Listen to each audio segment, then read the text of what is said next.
Hi, everyone. I'm Dan Evers, and welcome to This Week in Anderson. And as always, joining me is my co-host, Steve Ellis. And Steve, I'll tell you what, I'm really super excited to talk to our next guest. It was one that I thought about a while ago. Kind of talked to Patrick Kohlmeyer, who kind of helped me with this to try to get Stephanie on board, and Stephanie Smith, or Stephanie, they might know her as Bruner, back in the day. But I'm telling you what, her career, and I'm going to go out on a limb right now. She's got to be in she should be. She's not in the Hall of Fame at Turpin.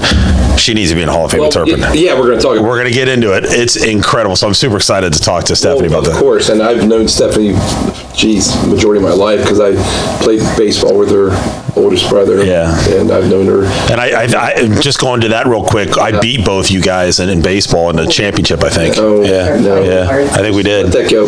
No, he'd love to say that. It's all fake news. But it's all good. No, I'm glad we got Stephanie on, and I can't wait to get into, and share what she did. And this is the reason why we do these podcasts. Absolutely, because I really had no clue about all the things that she's accomplished. And it really, just to get into it real quick, we had Fred Crace. I don't know if you know Fred Crace. We had Fred Crace on, and I don't think people knew. We did not know the accomplishments he had. Yeah. And everybody's the same way, like he's got to be in Hall of Fame. So I'm glad we're doing this. So we'll get going on that. But as we said, joining us is Stephanie Smith. And Stephanie, thanks for joining us. Oh, that's super nice. Thank you. You're welcome. So it's going to be fun to talk about. So let's get started. Let's go back to the childhood, growing up in Anderson, and talk a little bit about where you grew up and just how that was for you growing up in Anderson Township. Yeah, so on the Turpin side, I grew up, went to Wilson Elementary off of Kimby. Yep.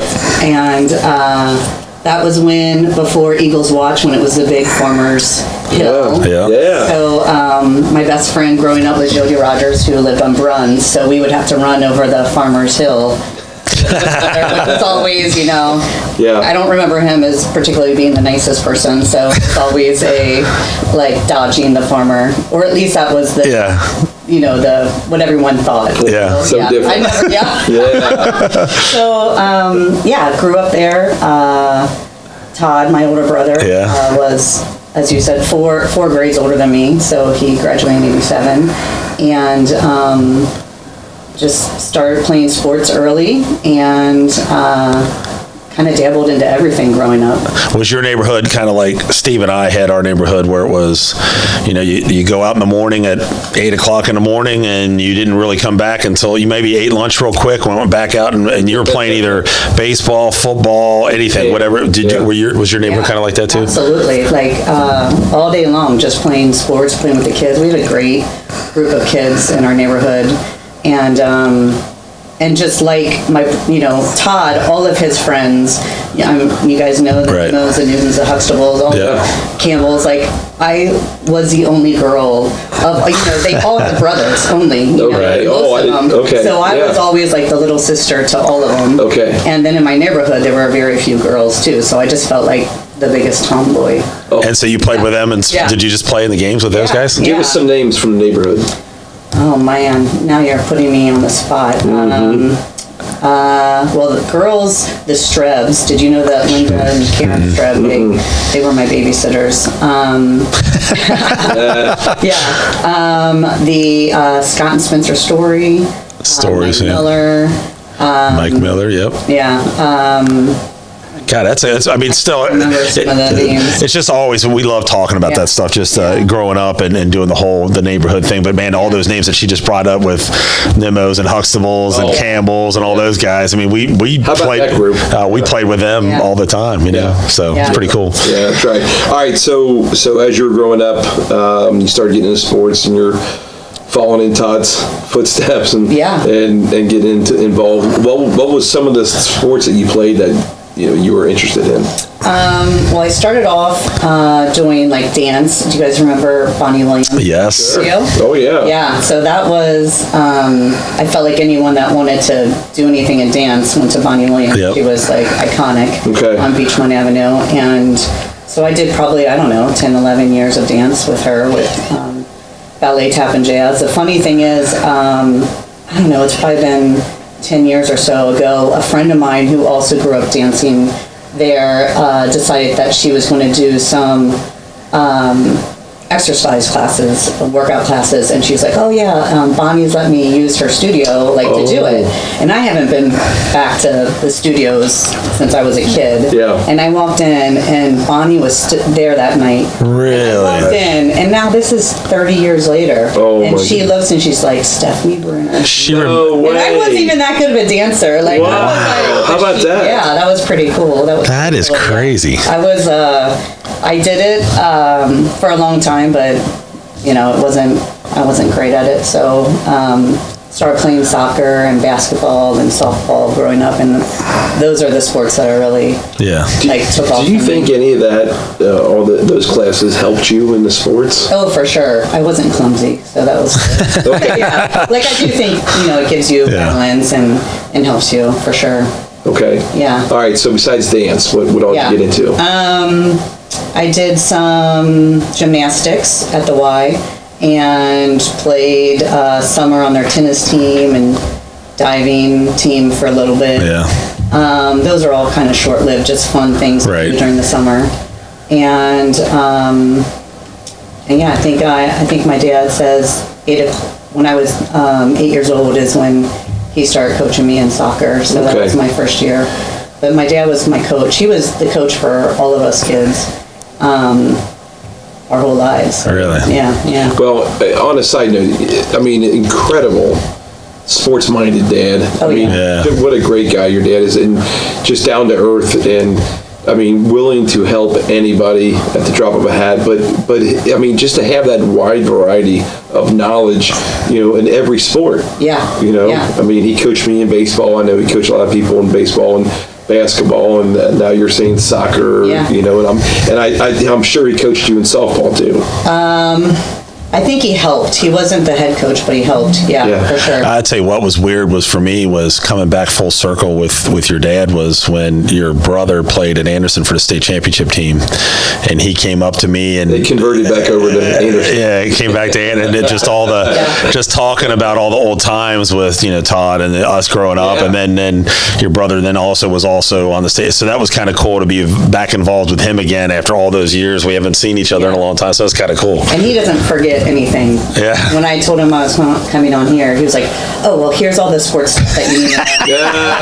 Okay. I don't remember any of this stuff. I love it. So passionate and so into it. And he still coaches. He coaches inner city kids. I did not know that. That's incredible. Yeah, he's amazing. And he's just volunteering his time. I mean, it probably does him more good, just as much good as the kids. Yeah. For him. But that's awesome. But boy, for him to. Yeah, that's awesome. Yeah. I mean, I haven't seen your dad in a long time, but yeah, he would tell me that he would go and do that. I'm like, I'm not surprised. Right. Yeah. Not surprised a bit. All right. So one of the things we always kind of ask people, and you're right about that age, is the middle school years. Oh, yeah. Where did you go to middle school? Forest Hills. Oh, wow. Forest Hills Junior High. Yeah. Is that right? Okay. Yeah. That's the Mercer, right? Or Mercer. How was that experience? It was cool. It was after being at Wilson, which I loved Wilson. We had a group, a great group of kids, and a lot of them I'm still friends with today. And but then you just mesh with this huge amount of people, and got a lot of good friends from Anderson that I'm still friends with today. But at the time, which I don't think that they do this anymore. I'm trying to remember how when my daughter went through Nagel, but at the time it was almost like an A and B teams, not Turpin Anderson. It was kind of like right. A and B teams. Right. I know what you're saying. Yeah. And so you would play those 2 years, and it'd be a mix of Turpin and Anderson athletes, and then you would split. And I think they figured it out, along the way of this isn't the greatest thing to do for high schools, because these kids aren't learning how to play with each other that are going to play with each other, I mean, and the whole thing too, we keep thinking about that with the Nagel thing right now. It's still, I know they have their separate teams and all that, but the rivalry now between Anderson is more the parents than it is the kids, because the kids are hugging each other, in the stands and all that stuff. It's just not the same. You know what I mean? No, not even close to being the same. No. So like you said, I think they figured it out. I can't believe they haven't figured it out now that, you know what I mean? We still have that one middle school. I still can't, that still blows me away. Right. But but it was fun. So I mean, how different was that though? I mean, going from Wilson, which that was a lot different, yeah. And the just the caliber of athletes, because now you're playing for school. Like it was only basketball that I played with, for middle school, because they don't have soccer. Was it crowded I would imagine it had to been like just jam packed in there, right? Yeah. It had to been. Yeah. God, I can't even. So you played for Fort Shores Junior High. Mm-hmm. All right. Who were the coaches? Tony Himmelgarn was. Tony. Yeah. Is that right? My coach, yeah. Was Randy Corbett a part of that too? No. Do you know? No. And then Tony was my coach, I think maybe both years. And I'm not sure who the other coach was. Okay. That's funny. Yeah. Wow. That's crazy. Yeah, that's pretty good. A young Tony Himmelgarn back then too. Yeah. That was pretty good though. What else you got there, Danny? Oh, my bad there, Steve. Sorry. So let's go ahead and get into your days here at Turpin. Like we said, very, very impressive career. I mean, I was going through all this stuff, and it's crazy. You made varsity in all three sports your freshman year, starting point guard as a freshman. That is absolutely incredible. You would have graduated with 12 varsity letters, but you tore out your ACL during a basketball game and missed your obviously your softball season. Mm-hmm. You made it back in time for your soccer junior. Just incredible. I mean, your soccer, your 3-year varsity. So we're going to get into soccer. We'll talk about that first. 3 years varsity, 9, 10, and 11. 3 varsity letters, starting midfielder, 10 and 11, and Eastern Metro League honorable mention, grade 10. Queen City Conference for Outstanding Academic Award. Absolutely incredible. I mean, to start as a freshman is absolutely freaking amazing. So talk about, I know Turpin always had great soccer programs. Mm-hmm. So talk about, number one, the program at Turpin, and then also coming in and starting as a freshman. Oh, I didn't start on soccer as a freshman. I was basketball. Okay, I'm sorry.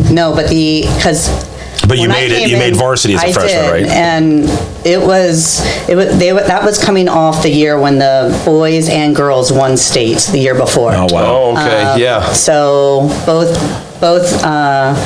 teams went winning state. That's pretty awesome. So I came in at the height of like soccer kingdom at Turpin, which was really awesome. It was like so cool. I remember when I made varsity, just walking out, and that time we played soccer at Anderson. Yeah.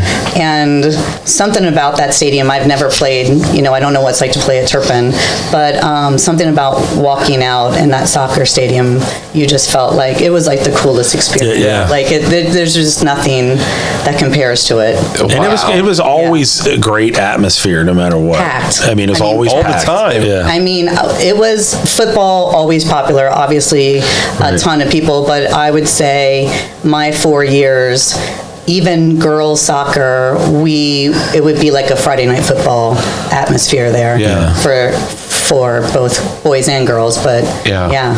So, but I did notice that. Did you not play your senior year? I didn't play my senior year. I played. I wanted to try my hand at volleyball. Oh, really? So yeah, because that's during the season. Yeah, it's the same. Yeah. Wow. Yeah. Did your coach what the heck are you doing here? Yeah. I don't know that he was really happy with it. Yeah. Did you play select? Soccer. Yeah. Yeah. I played on the 72 Cardinals, so now you'll know how Cardinals. I am. But that's how they used to do it, right, by your birth year. Yeah. And that was back. It was Cardinals for the girls and Queen City that's right. For the guys. And it was the only clubs around. It wasn't like today where you have like 5, 6, numerous, clubs to choose from. It was like you either make Cardinals or you play neighborhood. Or you play rec, which was fine, but yeah. Wow. Yeah. So who was the coach for soccer? Mr. Cummins was the coach. For soccer, for Cardinals. For the Cardinals. Yeah, he helped out the Kiplings and Roland. Mrs. Roland, and did you graduate with Kelly? Did Kelly Cummings graduate with you? No, she was a senior when I was a freshman. Okay. So I graduated with her younger sister, Darcy. Okay. And who was the Turpin coach? Was that Lawson? Lawson. Yeah, that's what I thought. Yeah. I was thinking Basaglia, but wasn't he the men's coach? Basiliga. Basiliga. Yeah. Lawson. Yeah, I mean, he was legendary there. Yeah. Both of them, him and Basiliga. And didn't one of them leave to go coach in college? Basiliga's still at NKU. Mm-hmm. Is he really? Mm-hmm. Wow, that is crazy. That's absolutely crazy. But he's coaching women. Really? Yeah. Right? I don't know. I lost track of him. I'm pretty sure he's the women's coach. Okay. That's crazy. Yeah. But he was the men's coach at Turpin. Okay. As well as the baseball coach, too. Oh, that's right. Yeah. It's all kind of full circle, too. That's crazy that Kelly's son is playing on Anderson's football team. Yeah. Doing very well. He's a monster, isn't he's he? doing very well. Yeah. He got to play a lot. It was very, very cool to watch him this year. Yeah, it was awesome. Yeah. That whole run was a great run this year. It's amazing. Incredible. Yeah. Fun to watch. Well, going back to our years, I mean, and Danny played, but I mean, they weren't very good. Horrible.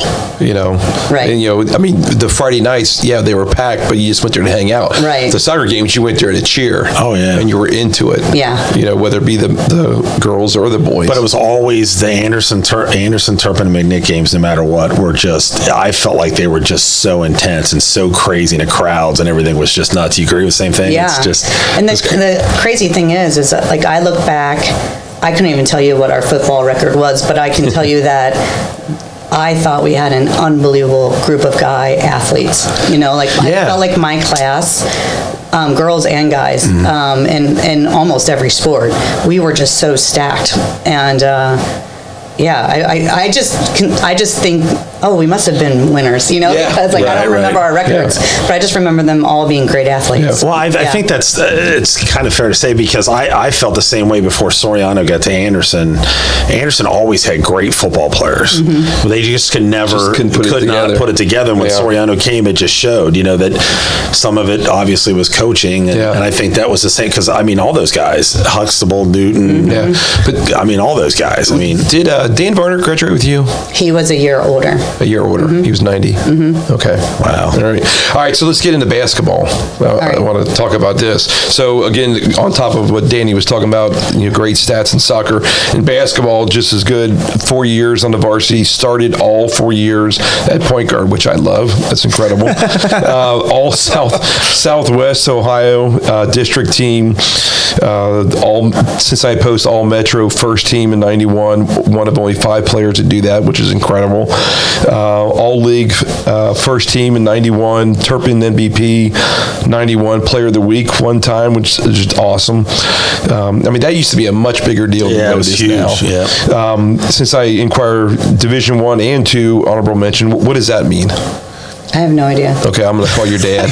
No, my dad will know. Yeah. I have no idea. That's great. First in league assist, which is awesome. I know what that is. I know what that is. So in the whole Division I, you know how they do first team, second team in the Cincinnati Enquirer? Yeah. And so she was honorable mention out of the whole scope of whatever Division I was. Between 1 and 2. Yeah, between 1 and 2. That's how they did it. That's pretty impressive. So school record for assist. Wow, does that still stand? I have no idea. Oh, come on. I really don't know. We're going to have to get a hold of your dad. School record in games 1, 20-3, league champs 91. 2 years on the AAU junior Olympic team. Wow. And selected for the Blue Chip Classic Shootout. That's impressive. Queen City Conference for outstanding academics. So not only a great player, but intelligent at that. Yeah. Impressive career. It's incredible, Stephanie. Just 2 sports right there. Right, flat out Hall of Fame. That's Hall of Fame. I'm serious. It just, all this stuff is impressive. And we still haven't got all the sports yet. Yeah. So talk about basketball and how that experience was. Which sport was your favorite? Basketball. Yes. Yeah. Okay. Yeah, all right. Who talk about especially your senior year, but and also some of your teammates teammates and who your coach was? So when I started off, it was our science teacher, who was Joe Spurlock. And I remember Joe Spurlock. Yeah, and when I got there, I think they were terrible, horrible. And I think my freshman year, we won 2 games. Okay. And then, so my junior year, Rich Binsman joined, and he became the head coach. Okay. And he turned it around. Okay. And we had a lot of a great group. I think the athletes, even my freshman year, were good, and the difference was when Rich came. I mean, it was totally different. Just totally different. Yeah. A totally different atmosphere. And then we went from winning 2 games my freshman year to being 20-3. 23. Yeah. My senior year, and That's crazy. winning the league. Yeah, Awesome. I mean, it was awesome. Who were some of the players you played with? Let's see. I really should have done my homework before this. Jody Rogers, she was awesome. Ann Hex, Becky Rowland, Lori Danielson. She was a year older than me, but you guys might know Ron Danielson. He was an unbelievable basketball player. Lori was great too. She was our center. Sarah. Geez, I'm trying to think. That's who okay. They were. Yeah, that's a good group though. Yeah. You said the coach was Bensman. Yeah. Wow, that's what a great run there. I mean, but like you said, not winning games and then winning 20. You know, and did you remember? Did you get far in the tournament? Do you remember? Yes. We got. I believe we came. One away from making it state to the regionals or something like that. Yeah, that's pretty impressive. Yeah, that had to have been cool. Yeah, it was very cool. Very cool. Wow, and to your captain at that. That's what I'm saying. Speaks volumes. Tony out there, Tony Himmelgard, you're listening right now. Yeah. And all the Turpin people out there that we know that she needs to be in the Hall of Fame. The stats don't lie. I'll lead it. I've got them now, so we'll bring it up. Yeah, that's pretty cool. Maybe that's what I'll start doing. You'll be an agent? Well, I'll just, to when we do games, and if we do the Anderson Turpin game in football, and I'll just have a commercial or have something on there. Subliminal. Just, That's hilarious. Stephanie into the Hall of Fame. Yeah. Just have I'll wear a shirt, Stephanie HOF. Let's start that campaign. Yeah. So I want to go back. We talked about soccer, and then you had given it up to play volleyball. I mean, making that decision, I don't know if it was friends related or had you played volleyball before that? No. Holy cow. Never. And I remember I think it was a coach. I don't know if it was a coach or I think it was. My dad would know this story because my dad was on the boosters, and he'd be around school every once in a while. And I remember when they heard that I was going to try out, either the coach or the athletic director at the time, I don't remember, said she will only make the team if she becomes a starter, because we're not going to give her a space and take it away from someone unless she's good enough to start. Wow. And you did. And I did. Look at you. Another reason. Did you enjoy it? I loved it. Yeah. So now watching my daughter played club volleyball. Hold on. Man. Was it back then? Was it still the underhand serve, or was it still the? I think it was underhand. Was it? Yeah, because that's what I remember in high school was just the underhand. And I think we just went in a circle. I don't think there was I mean, if you watch them, no libero and no. I think it was pretty simple. You don't even know how to spell that. Libero. So if you were to go back, would you just play volleyball instead? I don't know. I mean, I grew up loving soccer, and I struggled. When I blew out my knee, I worked really, really hard to get back for soccer, because my sophomore year was probably my best soccer year. I played the rotation that Lawson had me in was I played the entire game, and there was 2 minutes that he had slated every game for me to come out, and so I just loved it, and I did the best that year, and thought I was going to have this great career in soccer, and then when I blew out my knee in basketball, at that time, they were still putting like cadavers in your knee, and they were like, ACL was not where it is now. But my dad found this surgeon and who replaced it, my ligament with a tendon, and did all this like cutting edge stuff. Okay. And I had a great therapist and like rehab, and it was supposed to be a year rehab. Like that's the fastest anyone had made it back, and I made it back in like 8 or 9 months. Just because I was like I wanted to play determined. Like I was mad that I sat out softball and I want to get back for soccer. Yeah. And I just didn't have a great year my junior year with the coach, and I like Lawson, but it just wasn't. I think he probably counted me out, not thinking I was going to come back.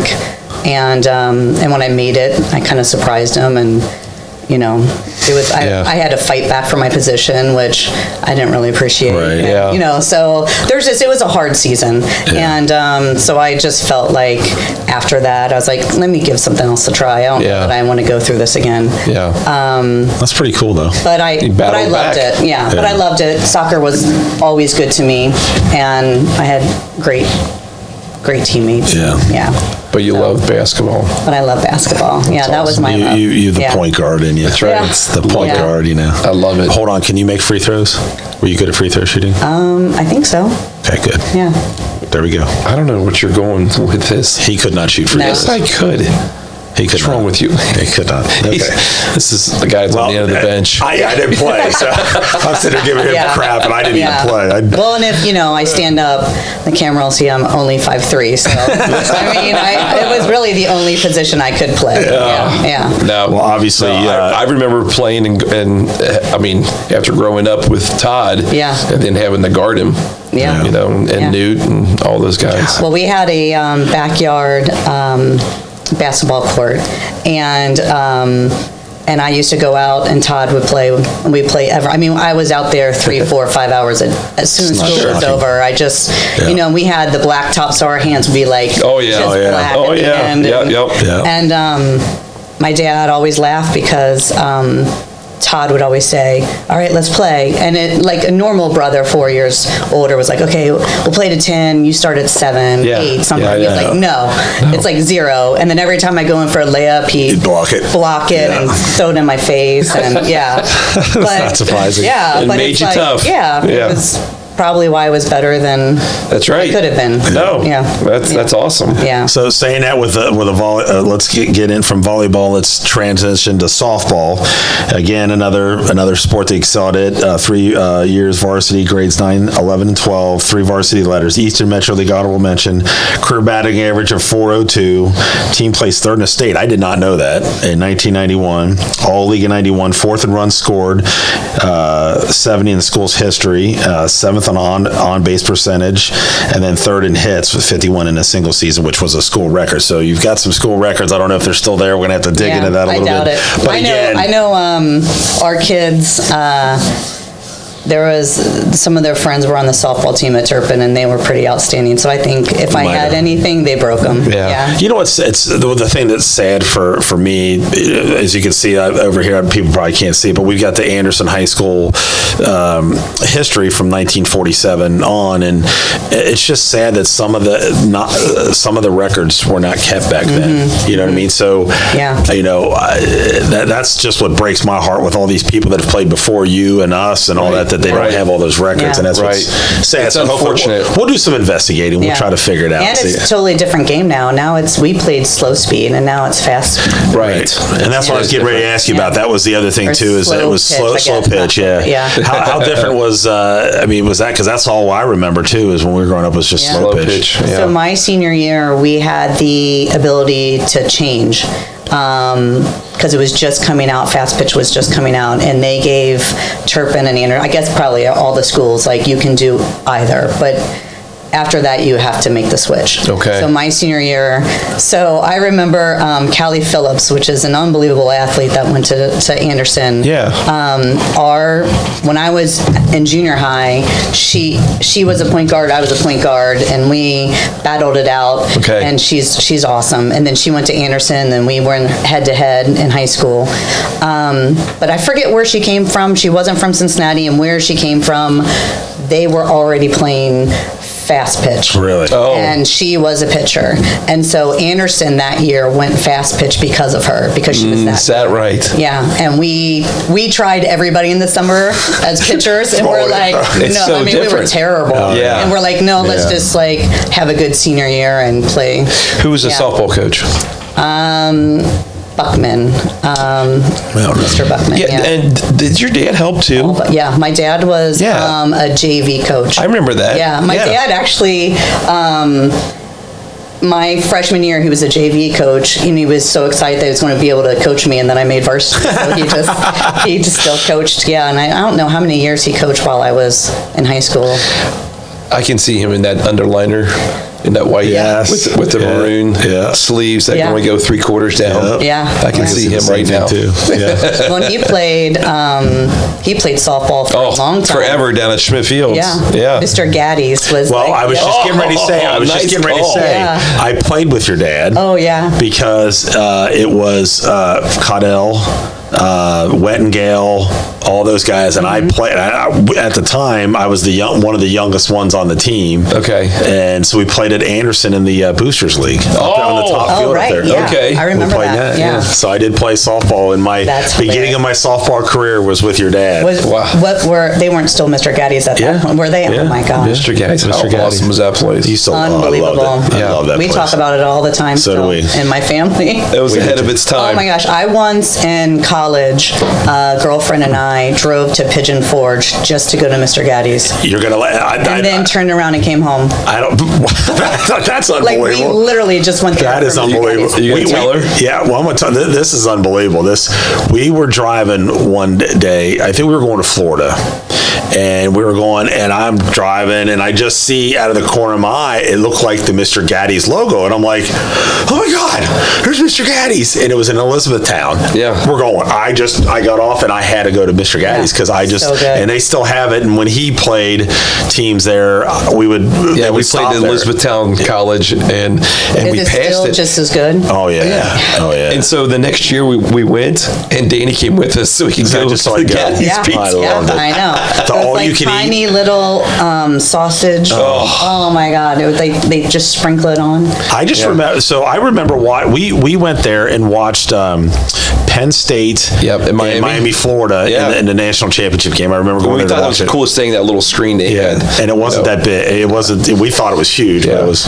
But the Elizabethtown one didn't have a tabletop Pac-Man. I was just going to say that's where I learned the pattern to Pac-Man. We played it so often. That's right, Stephanie. Yeah. Oh yeah. I got my wife worked there for a little bit, and it was towards the end when things weren't going well, and her dad said, "All right, it's time to leave because her paycheck bounced." Yeah, that's a problem. Time to go. All right, so Stephanie, quick question before we get on to your career is, so after high school, and I mean, I imagine you could potentially have your pick of going somewhere at some level for any of these sports that you excelled at, but was there a process, or did you have any thoughts of playing in college? I really wanted to play basketball. Okay. And that was always a goal, and my dad helped me, and I ended up getting a bunch of letters, couple pretty good offers, but what it came down to was I really, since a very, very young age, just loved writing, and I used to write poetry, and anytime I could, I was just writing, and then with my love of sports, I was like, I just want to go into journalism and broadcasting, and my ultimate goal, which I've never done, is to do like play-by-play. That was like my ultimate. I was like, I want to be like basketball play-by-play. Cool. And then I quickly learned that I was terrible on air, and I needed to find something behind the scenes. Oh, come on. So, but I started applying to places with journalism, but also entertaining some scholarship offers. And, and what it came down to is the places that were offering me scholarships didn't have journalism. And I was accepted into Scripps School of Journalism at OU right before, like, as I was making my decision. And it's really hard to get accepted before you actually go there. And so I was like, this is it. This is my chance. Yeah, this is, it was a top 3 journalism. Yeah, absolutely. Yeah, and it's your calling. Yeah. So that's cool. Yeah, but when I got there, I still wanted to be involved. So then I started hanging out in the gym with the basketball teams, and I got to know the sports information director for the men's basketball team. So I started working with him and working the guys' games, and then eventually became the sports information director for the women's team. Nice. Traveled with them. That is cool. Very cool. I got my little basketball fill. That is cool. I love it. So you're still around it? Yeah, I was still around it. Yeah, it was cool. Still get your competitive juices going. Yeah. That's pretty cool. It was cool. Do you remember who the coach was back then for the men? Do you have any idea? No, but I remember like one of the really cheesy lines I did because when you were in journalism, you had to also do these nightly newscasts, and everyone had to do the cycle. You had to be a producer one day, you had to be an anchor or whatever. So I had to be an anchor and a sports person. And I remember OU used to have like a drinking game for it, because we were so bad. And like every time we screw up, like we would go out to the bars and like, oh my God, we got so drunk off your show tonight. We're like, you're welcome. Yeah, you're welcome. Oh, we're terrible. Yeah. But I remember one of the lines I used was so cheesy. It was like, the Shack of the Mac won't be back, because it was OU had this basketball player who went pro, and he was unbelievable. I'm trying to remember his name. Gary Trent. Yeah. And the day that I was announced, I was doing the sports thing, and I thought I was like the greatest sportscaster ever, coming up with that line. Yeah, that is good. Nice. Yeah, that was true. Yeah, he was awesome. He was awesome. Yeah. That's funny. Well, that's great that you got to do all that, though. Yeah, it was very cool. Yeah. Wow. So did you do that all four years? No, I think I got involved. I studied abroad in Mexico for one winter semester, and I did that. I'm trying to remember my sophomore. I can't remember if I did a lot of things fuzzy back then. Going to OU, the Halloween parties. Yeah. I can't remember if I did my sophomore and senior year and went to Mexico my junior, or went to Mexico my sophomore year and then did my junior and senior. That's pretty cool, though. Yeah. That's I did what for an experience. 2 seasons. Great experience. Yeah. That's a heck of an experience. So let's get into your professional career here, and you kind of was giving me. We had some information about that, but same thing. You've done some incredible things here with Channel 5. You're with Channel 5, WLWT. Yep. You've Edward R. Murrow Award recipient, one of the most prestigious awards in journalism for breaking news coverage of the 2020 tornado outbreak. 11-time Emmy nominated producer, 3-time Emmy winning producer for breaking news on the Fountain Square shooting, 2019 newscast in Dayton mass shooting, the 2023 Flying Pig during the lightning storm, which I remember that one, and then you had the assignment during the 97 flood, and then you also, this is cool, is produce the Olympics and coverage of that. But so let's get into going to I did a kind of a late start. I kind of got into broadcasting school. I went to the Ohio Center for Broadcasting, did that really late start. There's a lot of people that come out of that. It was a late start for me because I was, had a kid, and it was just really late, and it just was hard for me just for the fact that you had us do all the crap stuff, promotions and all that stuff, and I just, with a kid, I couldn't do it, so it was kind of hard. But so talk about that process of after leaving OU. Did you go right to Channel 5, or how did that all work for you? Yeah, I was super lucky. My first television job was in Cincinnati, in a market that was way too good for me. But I got out of school. I was sending tapes and resumes and everything. So hold on. So when you did your tapes, is it how you were talking about, you were doing an anchor, you were doing producing? Yeah. So was it on everything that you were sending out, or was it just producing? No, I was like on air, trying to get on air, or because at that time I kind of knew I wasn't good, but I was still like, I just want a shot at making it into sports. Why not? Yeah.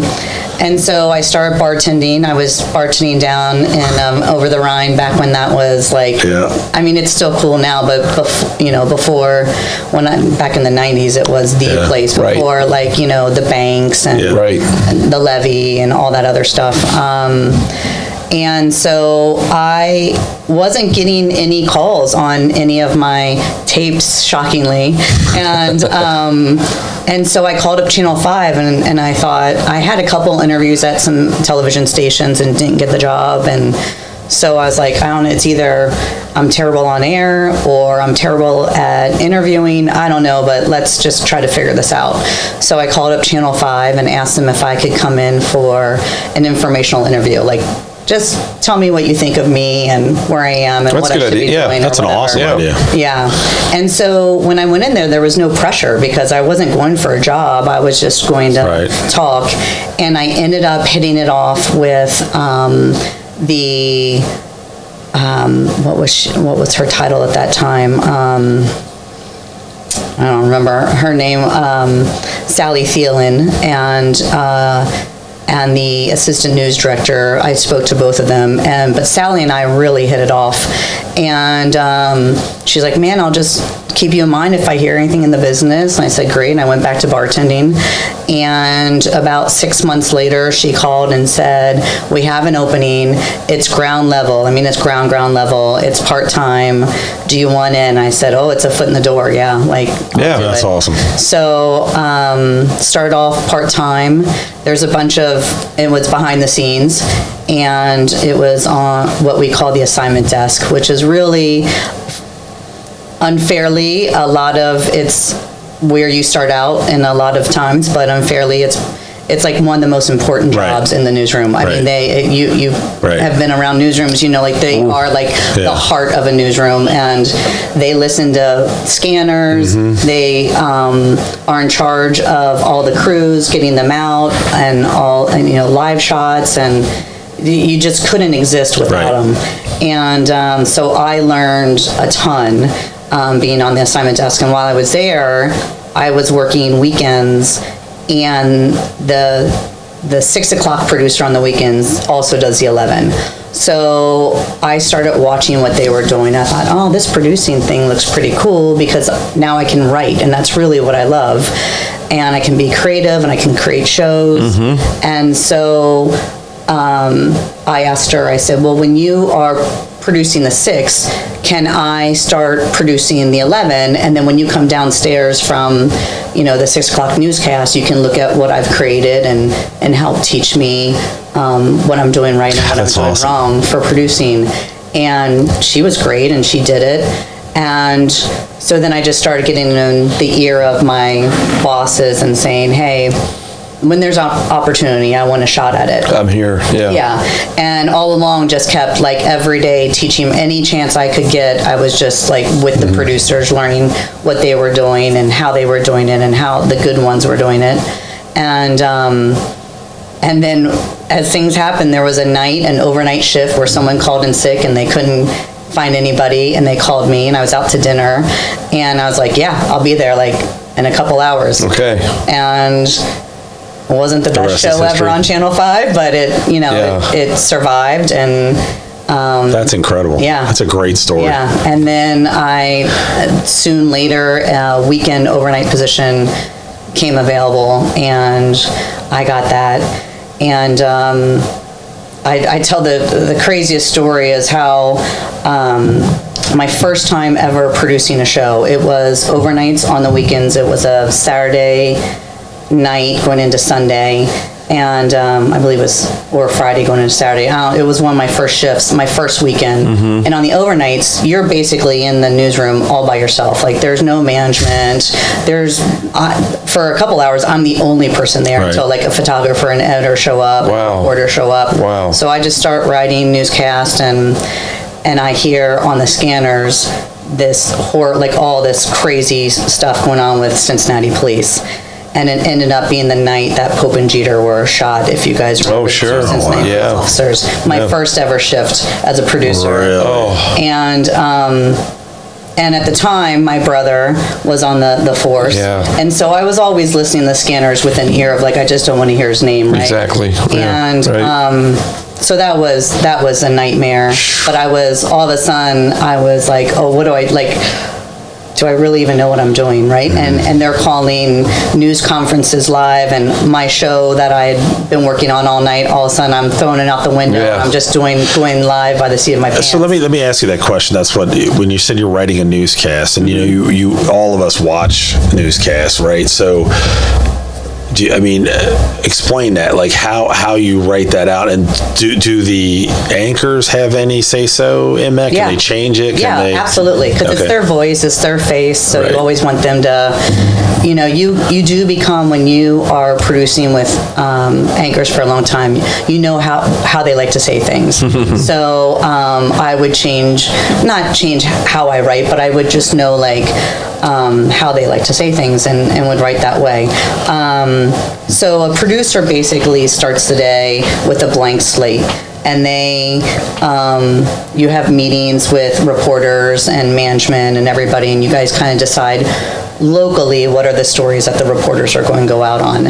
So, and then we split those, like, do we think that's a good 5 o'clock, a good 5:30, a good 6? Because in the early evenings, there's 3 half hours. Right.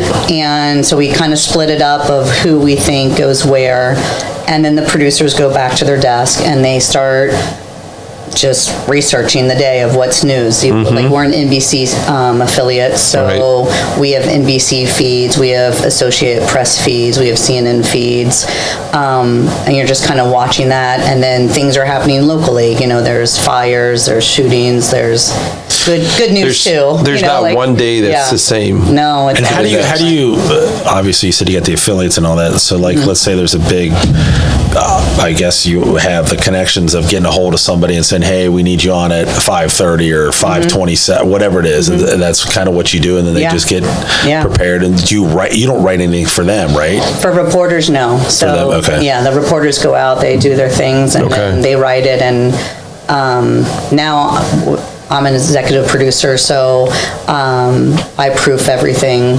that the producers write, and then the reporters, when they have their stuff written, they let me know, and I go through their stuff. Can you proofread our crap? Oh, she's already working. It's like, man, that's a horrible way to get into this. Fail. Fail. No wonder you guys didn't do very well. That's right. The producers are like not only writing, but they're also everything you see on the screen. The video, they're choosing it. The graphics, they're choosing it. Where the anchors are in the studio, they're choosing how they sit. The showcasing of the. Do you have anything to do with the commercials? No. So that's all plugged in? Yeah, so we have a great sales team, and we work really hard so that our product is, they can get top dollar for it, and that's how we get our paychecks. That's how it works. So one of the teachers I had at Ohio Center for Broadcasting was Karen Johnson. Oh yeah. Yeah, she was awesome. She's a bull, man. Yeah, she was awesome. One of our best. Yeah, she's been there a while. Yeah. She's been wasn't she with someone before she came to Channel 5? I think she was with. She came from Long Island. Oh, see, I thought she was with. Now maybe I'm getting mixed up with somebody else. Wow. Yeah. So what great, I can only imagine what you do.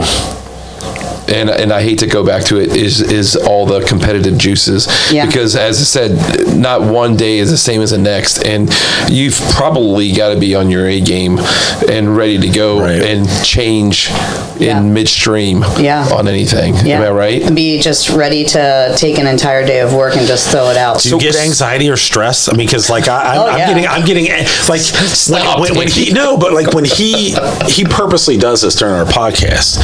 He will purposely steal feel he knows, and he'll take my question and he'll just go like this and look at me, and then I start getting all like, to me, I would be like, oh my God, there's my story. And right. Yeah. Well, we call them newsmares, and anyone in the business has them. Like, they're nightmares where, like, I go up to a show and I log in the control room and I realize I haven't written anything yet.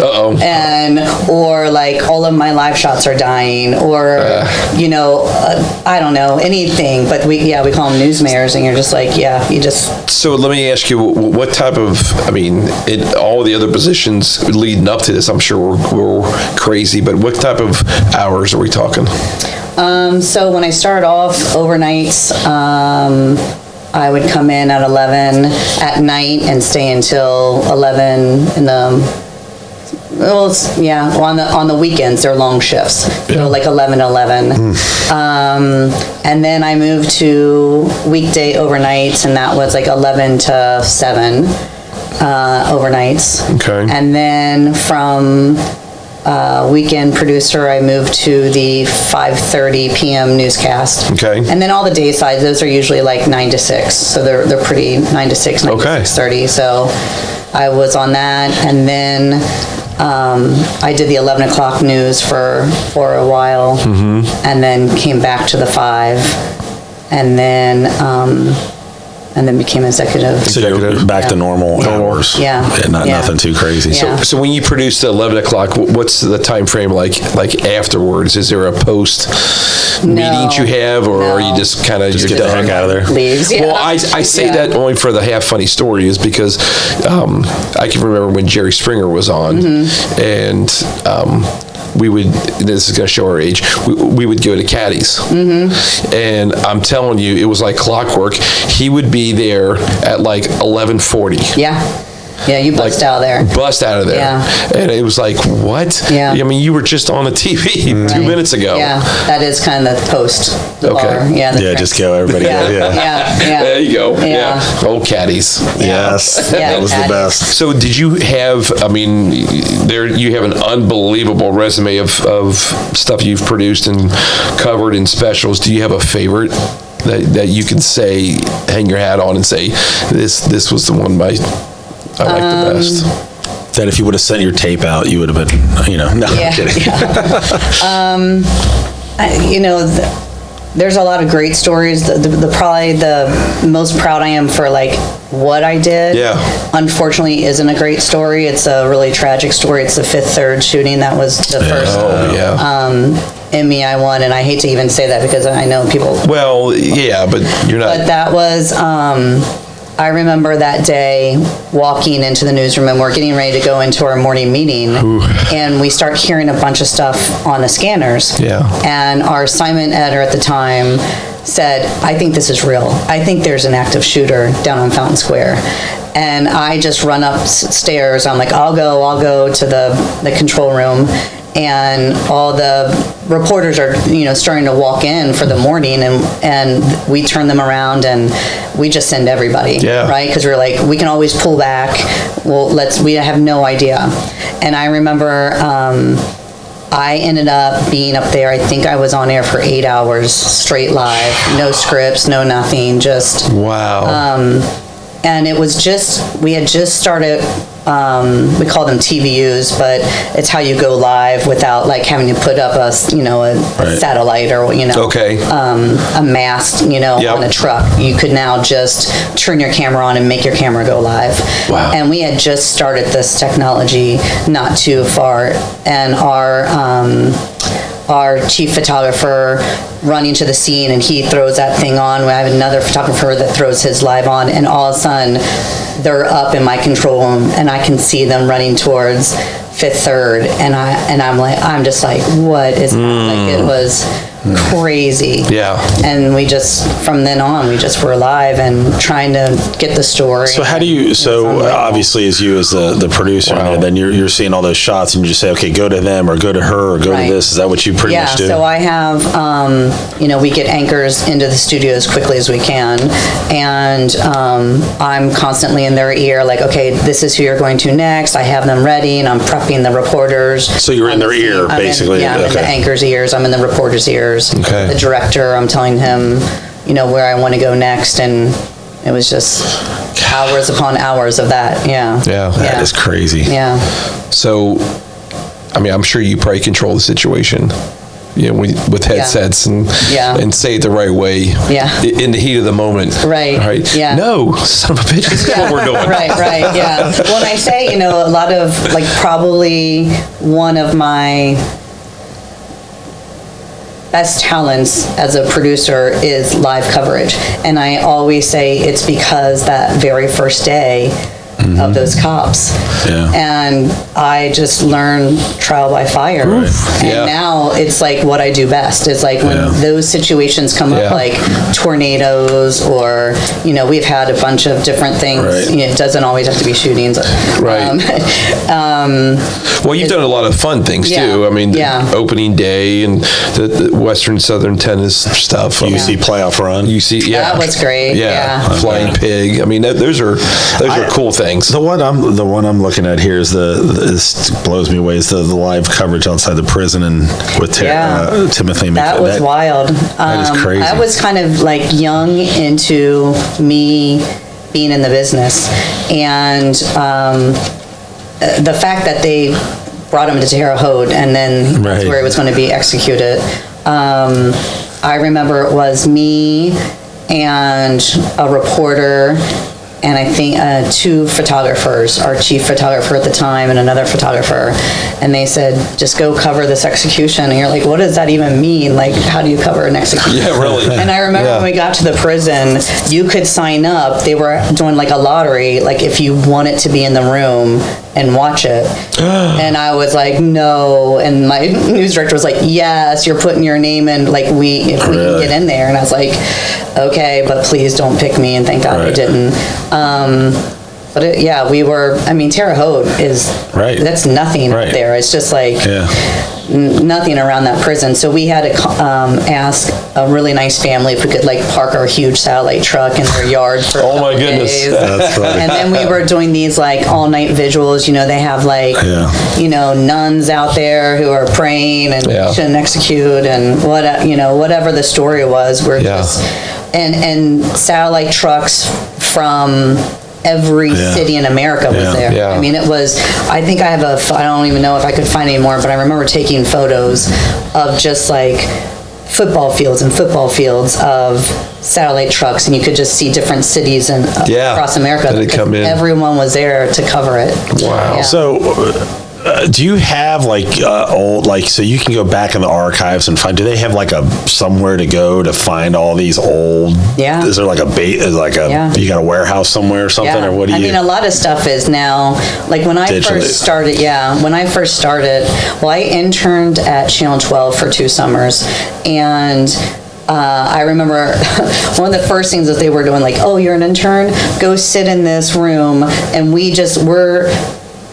you were taking all of our tapes, and we have to write them down into books, and we're translating them into books. And I was like, oh, that sounds like a lot of fun. That sounds horrible. Yeah. And so fortunately there was an anchor there by the name of Stephanie Riggs, and she was an anchor reporter at the time, and she took me under her wing. She's like, listen, this is not going to be how you spend your summer. You won't learn anything. And she took me out, and I was with her every day, seeing what she does. But back to that. So we have we call it the dungeon downstairs, just tapes everywhere, and they start with 3/4. When I first started, it was 3/4 inch tapes, and then it went down to. Let's try to wind this up. I want to talk about your family, and I could talk at length a whole another podcast about your dad, but talk about your family and your daughter and what she's up to. And did you say you're still living in Anderson? Yeah. Okay. Yeah, I could probably, if I had a good enough arm, throw a rock at the house I grew up in. Oh. So now I'm on over a little closer to Wilson, but still in the same neighborhood. Good. And so I had 3 brothers growing up. Still have 3 brothers. Todd's the older brother than me, and then Michael and Jason, they went to Anderson. So Todd and I are Turpin. Right. And Todd has 2 kids. They went to Turpin, and I have Sophia, and she went to Turpin. Married to Stacy Smith. He's a McNick boy. I was meant to ask you that before. Yeah. Did he play basketball? Or did he play sports? Because I remember I remember that name. Football. Yeah. Well, you might know his brother Steve Smith. He went to McNick. He played baseball. He's a really great pitcher. Maybe that's what I'm thinking. Yeah. Okay. Yeah. But that's crazy. Yeah. Yeah. And then cool. Their oldest brother, Scott, went to Anderson. Okay. And I'm trying to remember, I don't even know what year he would have. Yeah. Yeah. Oh, that's good. Very cool. And I didn't hear, did you say your kids? I have one, Sophia. Okay. Yeah. She's doing great. That's awesome. Yeah. That is great. Little Blondie. Little Blondie, yeah. Steve and my daughter are the same age. So they played sports together. Yeah, Abby. Growing up. That's crazy. Yeah, they did. Small world, how this all just comes back. I know. I was telling Steve earlier there, we've talked before, it's like I've been broadcasting Anderson football for so long, and the guys that I was broadcasting 30-something years ago, now their kids are playing, or their grandkids are, and I'm like, holy moly. Yeah. I mean, it just shows you. It's funny, I don't know if Abby felt this way, but Sophia definitely, because Anderson, no one ever moves, right? So all of her friends, their parents are my friends. Mm-hmm. So it's you're not getting away with anything. We all know, and she would always just man, you just know everyone. We will always know. Parents. That's right. That's right. Yeah. All right, before we get to our three questions that we're going to ask you, though, I have to ask one question. Steve kind of brought up Jerry Springer. Did you happen to work with Jerry Springer at all? So I did I did it wasn't an internship, it was a shadow at Channel 5 when I was in high school and he was there. Okay. But then I met him a ton of times over the years because we'd have him in to talk politics and stuff. Oh, yeah. Yeah, and we just actually, we brought him in and did this huge thing for our 75th anniversary. And it was a couple weeks before he passed, and I had no idea he was even sick. He looked pretty good, and he was a really good guy. That's crazy. Really good guy. Yeah. That's crazy. I remember watching. Okay, so I kind of gave you a warning about the memories in high school. I don't know if that helps or not, because a lot of people, I don't tell them that and they get surprised by it. But so we always try to end with some of your favorite memories, and we're going to start off with we'll go with high school and then college and then your professional. Okay. So let's start off with high school. Which one of your favorite memories? Probably, I know, I really should have thought about this. I think just playing for my school. Right. You don't see a whole lot of multi-sports athletes anymore, unfortunately. And You're right. It makes me so sad. Yep. Because and so many other kids are just playing club and they're not even playing for their high school, and that was my proudest moments of putting wearing your jersey to school on the day. Absolutely. And for me to have 3 seasons that I always felt so connected to my school and playing for them. I love that. Yeah. I love that memory. Yeah, I love it. That's perfect. Yeah. And what about college? College,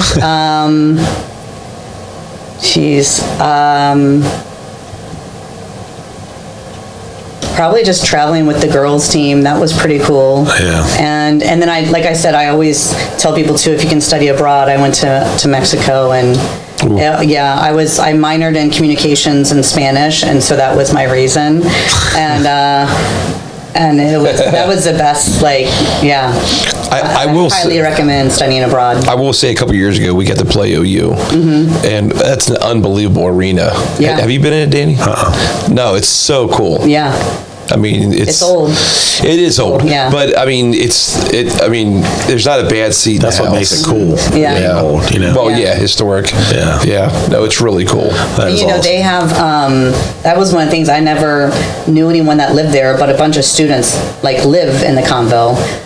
They have a lot of them. Most of them are athletes, but there's some just regular students that get to live in the Convo. Yeah, they live just on the outskirts of the arena. That's pretty sweet. Yeah. I think I can handle that. Yeah. I know. I think you might have mentioned your memory from, but if you got something different for your professional. Obviously the Olympics was a bucket list for me. I had no idea that I would ever be able to do that, and being in Paris, that's how to be incredible. Unbelievable city. What a chance of a lifetime for you. I mean, it's gorgeous there. The people are so nice. How long were you there? For the whole time there? 5 weeks. Wow. Yeah, and So cool. I'll tell you what, one of the greatest days, I mean, I did a lot of cool things, and I had a team there was 10 of us that were chosen by our company to go and represent. So there was myself and another producer, and then we had 3 sets of reporter, photographer teams, and they I mean, the best in the business. And so there were a lot of great days of seeing a lot of great things, but the best day I had there was my last day before the closing ceremonies. I sent a crew to cover the girls' gold soccer match. And then I was going to go with the crew to the basketball, the men's final against France, basketball. So I looked at one of my photographers, and I said, let's just go and see if we can get inside the soccer stadium and watch the match. And so we go in, and this is what's great about the language barrier, because there were some things that we got to do that we probably won't be able to do in LA, right? Because yeah, they're just going to tell us no. But so we walk in, my photographer and I walk into the soccer stadium, and we're trying to tell them, because there's always like a section of seats for media, and it's first come, first serve, and we got there really early, and we're trying to tell them that where are the media seats, and they're not understanding us. Oh. And all of a sudden they put a penny on me, and they're like, come on. And my photographer and I are following them, and we walk out on the field, and I'm behind the goal for the entire gold medal match for women's USA soccer. That's awesome. And cool. This is so crazy, because it's the funniest thing. I end up meeting up with my other crew that I sent down there. So the 4 of us are all standing behind the goal for the whole match. And at halftime, I looked over and I said, hey, let's take a photo, let's take a selfie. So we turned to like the stand so that the field is behind us, and my photographer puts up and they start the sprinklers. And we're so close, like we're on the field, and the sprinklers come on, and it's like a fire hose. And it hits the back of us. And I mean, my God, I'm like, I have to be a meme somewhere in the world. That is great. Yeah. And I mean, I'm drenched. I'm sopping wet. And I'm like, great. Oh my God. And we're just laughing, because you're like, who cares? It's like the greatest moment. Yeah. So, but then I'm getting on a bus, and I run back to the hotel to dry my hair and change my clothes, because then I'm headed to the men's final for the France USA. Yep. What Stephen Curry, like the performance that they put on. That's amazing. It's so cool. Yeah, it was unbelievable. It was real. That was like my greatest sports day ever. Of course. Yeah. Heck yeah. Unbelievable. Yeah. Well, maybe if we ever make it big, you can help write stories and produce for us whenever we. Yeah, I'd love to. When we go out there and get all our podcasts out there and everything, that'd be kind of cool. Now, we really appreciate this. And again, if you're out there listening and watching, anybody in Turpin, especially Tony Hemmelgard, whoever I need to get a hold of, we need to get her in the Hall of Fame. I'm telling you, this right here says it all. Don't lie. You're exactly right. They don't lie. So whatever we have to do, we'll work on it all this year and try to send some letters and try to get this. But I really feel like you need to be in the Hall of Fame. I think. Thank you. Yeah, it's appreciate it. pretty impressive, and so and equally impressive career. Absolutely. Congratulations, Stephanie. Thank you. Yeah. Very happy for you. It's pretty awesome. Not jealous. It's happy. Yeah. No, it's so cool that you. Well, it is cool too. Is like, not to keep you guys, but it's just being able to be in the business and do things like we followed the Anderson football team so much this year, and that was really cool. And you don't get any better than Newt. He's the best. And I feel like when I first found out I was going to the Olympics, he was one of the first people to call me. And, of course he was. Yeah, and he was like, he is the best. Yeah. You know, it is crazy the following that you get, because I've been broadcasting the Anderson games forever, and I think for the state championship game, I think we had like 5,000 people online, which doesn't sound like but for us it's a huge number for us, and it was pretty big number, because each game as we advanced, it kept getting bigger and bigger and bigger and bigger. Naturally, it was just one of the coolest things, and the community was just it was amazing. I mean, so it was really cool. Just like it was for Jason. That was unbelievable. The highlight tape I was able to make for him. Oh, it was God. pretty good. Yeah, it just chills watching some of those, and Danny makes those, like when they scored a touchdown to beat Turpin, and and then the state champion. I mean, just all that stuff. It just gives you chills. Yeah, do it every time we play Turpin. I happen to show the Anderson beating Turpin on the last second on every. Daniel going to the end zone. Daniel scoring, and then I do them all. Then the one when they finally came back and Anderson Turpin played for the first time in like years, and Jared Cook caught that pass. That's right. When it was packed. Yeah. So I got to throw those out every once in a while. I still have that competitive fire of the Anderson Turpin rivalry. I still got those juices. That's okay. Yeah. So, but we really appreciate it. I know you're super busy, and for you to do this is huge. And again, everybody out there, you can if you see this on YouTube, you can hit the subscribe button, subscribe to our channel. This again will be on Spotify, iHeart, all the media podcasts that you can go on that some I don't even know about. You can find us. You can find us out there, and it'll be on there. And we really appreciate anybody just again subscribing to our channels and liking us, and hopefully we get more people. And this will trigger Stephanie getting in the Hall of Fame. That's it. So let's work this out. That's right. But I really appreciate it. Thanks for taking the time. Yeah, thank you. Appreciate it. Thank you. So we're gonna go ahead and wrap it up. So we appreciate it. So for Steve Ellis, Dan Albers, and Stephanie Smith, is that right? Yeah. Man, but I always screw that up. Close. You've been listening to this. You've been watching This Week in Anderson. Have a good night.